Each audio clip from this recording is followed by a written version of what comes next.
Moving on beyond international news. Now let's move on to today's technical videos. Ministry approves Samsung's blood pressure app. This is from the Korean newspaper. Looks like it'll be used on a watch. Samsung Electronics blood pressure measuring mobile application, Samsung Health Monitor, was approved by South Korean authorities Tuesday. The Ministry of Food and Drug Safety said that this is the first time worldwide that a software has been approved to be able to sense a person's blood pressure without the use of a second device such as a cuff. Why would they need a cuff? I never had to measure my blood pressure by myself, so I don't know. Cuffs are the armband that is electronically contracted to measure a person's upper or lower blood pressure. The devices cost from $55 to $200. Oh, so wait, you mean like when they wrap that thing around your arm and then they go squeeze, bump, bump, bump, then it goes do, do, do, do, do. Okay, I got it. But now this watch does it without a cuff. Pretty cool. The Samsung Health Monitor app requires an initial input of blood pressure measuring using a traditional cuff monitor as a barometer. Afterward, it utilizes a heartbeat sense within the Samsung smartwatch to continuously monitor the wearer's blood pressure. The sensor app fulfilled the drug ministry's requirement of average margin of error, equivalent to less than 5 mmHg for blood pressure and margin of error less than 5% for heartbeat. Samsung said the standards of blood pressure and must be updated every 4 weeks using collaboration reading from the traditional cuff monitor, but users will be able to self-monitor their blood pressure with a mere tap of the watch on a daily basis. Oh, that's really cool. The Samsung Health Monitor app had the potential to help millions of people around the world who are affected by high blood pressure. Well, that's really nice. So how about you, though? Does blood pressure affect you or anybody you know? What causes you to get high or low blood pressure? I mean, I've heard people say, oh gosh, if I drink wine or meat or something, then my blood pressure goes up, or if I get angry, I get high blood pressure. I don't know. That's why I'm asking you. What causes your blood pressure to go up? And do you think this would be useful? And let's keep going. There's one more technology app I want to share with you today. And this one is by Facebook. Facebook powered virus heat map unveiled. In Washington, researchers on Monday unveiled a coronavirus heat map powered by a Facebook data, which is aimed at helping track the spread of the disease and plan for reopening society. The Calmore Melson University's project offers real-time instructions COVID-19 activity not previously available from any other source, according to the university statement. The map was developed with millions of responses to surveys of Facebook and Google users as part of an effort to monitor the spread of the virus. Facebook chief executive Mark Zuckerberg said the heart map, currently available in the United States, was being expanded globally with the help of the University of Maryland research teams. As the world fights COVID-19 and countries develop plans to reopen their societies, it's critical to have a clear understanding of how this disease is spreading, Zuckerberg wrote on the Facebook page. With the community of billions of people globally, Facebook can uniquely help researchers and health authorities get the information they need to respond to an outbreak and start planning for the recovery. Oh man. Mellon researchers said after receiving about 1 million responders per week from Facebook users, and have also gotten about 600,000 from Google. Using these and other unique data sources, the CMU researchers will monitor changes over time, enabling them to forecast COVID-19 actively seeking weeks into the future, the researcher said. Now I'm going to stop here because the reason this struck a nerve with me is, how do you feel? This thing is potentially tracking not just your phone like GPS app, which many Google and Facebook do now, but now they're essentially just tracking your heartbeat or all the heat or whatever around you. What are they going to do next? Put a microchip inside of you so we know exactly where you are and monitor everything you do? Anyway, leave your comments below. Do you think this app will be useful, or do you think the government or others will find a way to misuse it to track you and cause you harm? So leave your comments below. Thanks. Moving on. This was in the Korean Chosen newspaper, but this person became my hero of the day. Yoo Jae Suk makes donation to help poor teens with stationery products. As many of you know right now, face mask and the hand sanitizer and such things are very hard to come by right now. So I wanted to read what they did to help, to why I nominated them as person of the day for my hero. Comedian Yoo Jae Suk had made another donation to help people in need. G Foundation, an international non-governmental charity organization, said Monday that Yoo donated $50 million to the charity to help provide stationery products for teenage girls in need. Okay, so 50 million is like 50,000. Yeah, you take away 3 zeros, so 50,000. Many underprivileged young girls are suffering from period poverty. The charity said, "We thank you for this donation. The donation will be used to prepare kits containing of 6 months worth of stationery pads for female cleansing, as well as pad pouches." In February, Yoo donated 100 million, so that's 100,000, okay, US, to the Korean Disaster Relief Association to help the fight against the coronavirus outbreak. So that is my person of the day. Good job. Now let's move on. This says my country of the day is actually Thailand, and this is a public service announcement. As you know, when governments try to do something to help a portion of people, I try to share it with you. So, visa extended relief measures approved. Now, as you know, many people are stuck in many countries: Vietnam, Thailand, Korea, and their visas are expiring, but the governments are on lockdown, and airports are closed down, so they really could not make plans to escape. So let's read what Thailand is doing.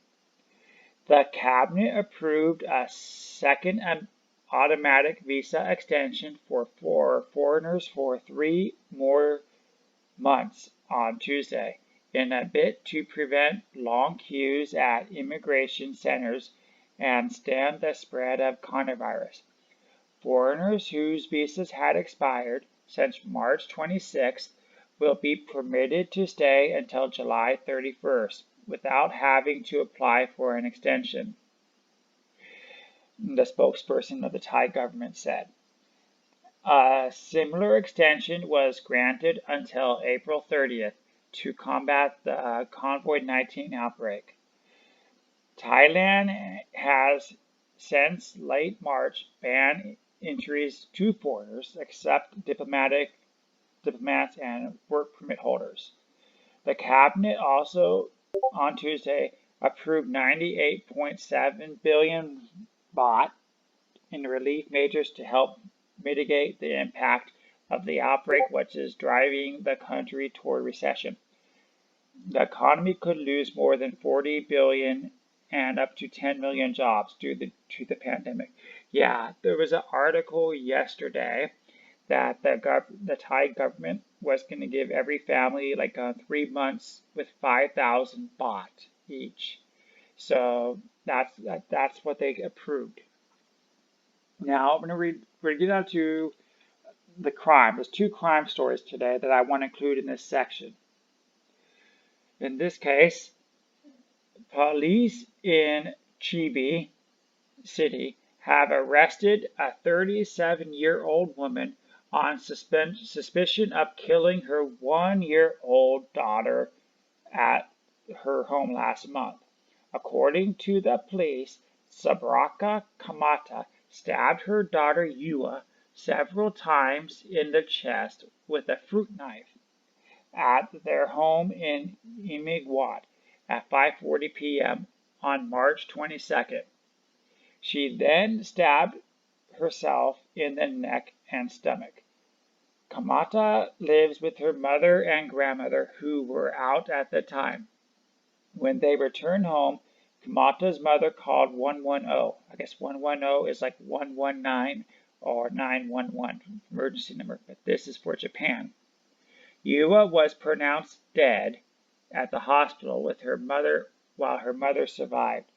Police waited until she recovered from her wounds before arresting her on Sunday. They said she has admitted to killing her daughter. Kamata's mother said her daughter had a history of mental illness and has been hospitalized in the past. Kamata and her husband separated late last year. Now, again, this is the third day in a row that we've read an article about a mother killing a child or a baby. Now, this really irks me because I bet you I could search the web right now for some country that has a domestic violence article that men are bad, women are going to be hurt, children are going to be hurt. But now we're 3 days in a row, and there's no publications about protect children from mothers. All these cases go almost unnoticed, and I think it is wrong. I think many young mothers do not have the skills to take care of a baby because they're so into themselves nowadays that they've lost touch to how to care. I'm not talking about the older mothers, I'm talking about the younger mothers. So that's what worries me is that I think as a society it should be this type of problem should be addressed instead of all men bad. Because right now it's the children and the young babies that are suffering. All right, last article for this section. Now, this article is about human trafficking. 2 arrested for robbery trafficking in Langwakwa. Now, this is going from Myanmar to Malaysia. And this article resonated with me for a few reasons. But let me read the article and I will explain. Now, Kuala Lumpur, April 21st. Malaysia has arrested 2 Rohingya for allegedly human trafficking, authorities said today, as they ramp up efforts to stop the members of a Muslim minorities coming to the country amid the coronavirus fears. Malaysia is a favored destination for the group from mostly Buddhist Myanmar, who have long complained of persecution as it is a Muslim majority country that has already had a sizable Rohingya diaspora. But authorities have strengthened the maritime patrols in an effort to stop the illegal arrival of the Rodrigo due to fears they could be infected with the virus, and a boat was turned away by the Navy last week. Another boatload of Ragu did make it to the shore on the island of the Luckway in early April, and officials said in pair that they detained last week was believed to have been involved in this case. Okay, so for my first point on this article we read here, the first half of it, it says at their home country they're being persecuted. But if everybody keeps running away from their country to a safer place, doesn't matter if you're an academic or a human rights person or a smart person, who is going to build that country up? Who is going to make it to be a nice place?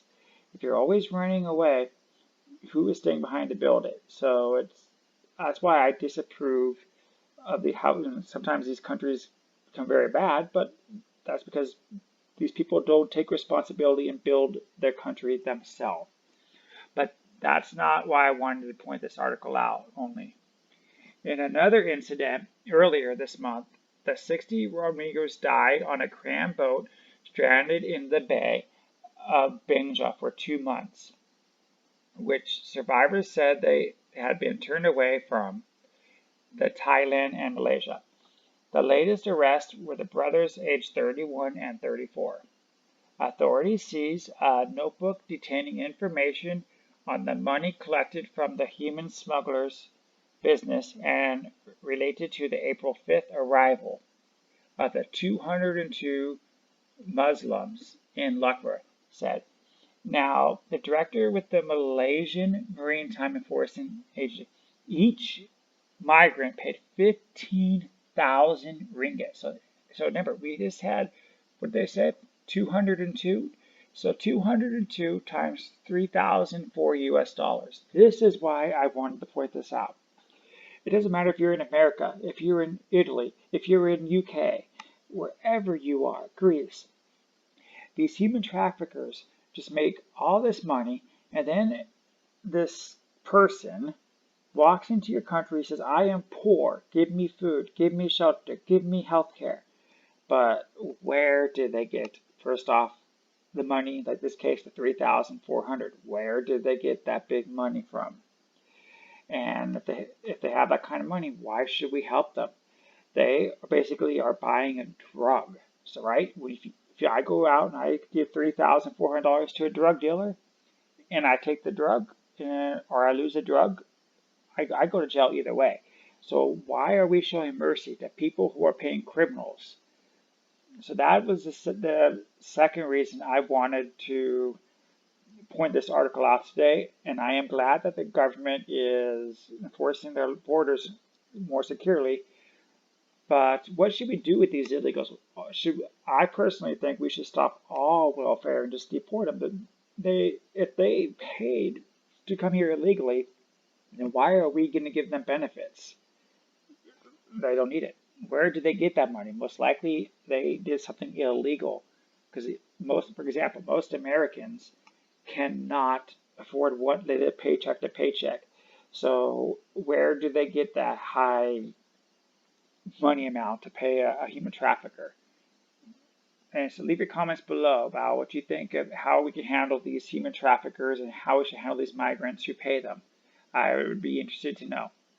Hi, the small clip you saw was brought to you by Loyal World News. If you like what you saw, you should subscribe and look up my daily Loyal World News report for its full version. If you don't want to watch it on YouTube, prefer to be on the road, I also have a podcast in every full-length video I put up.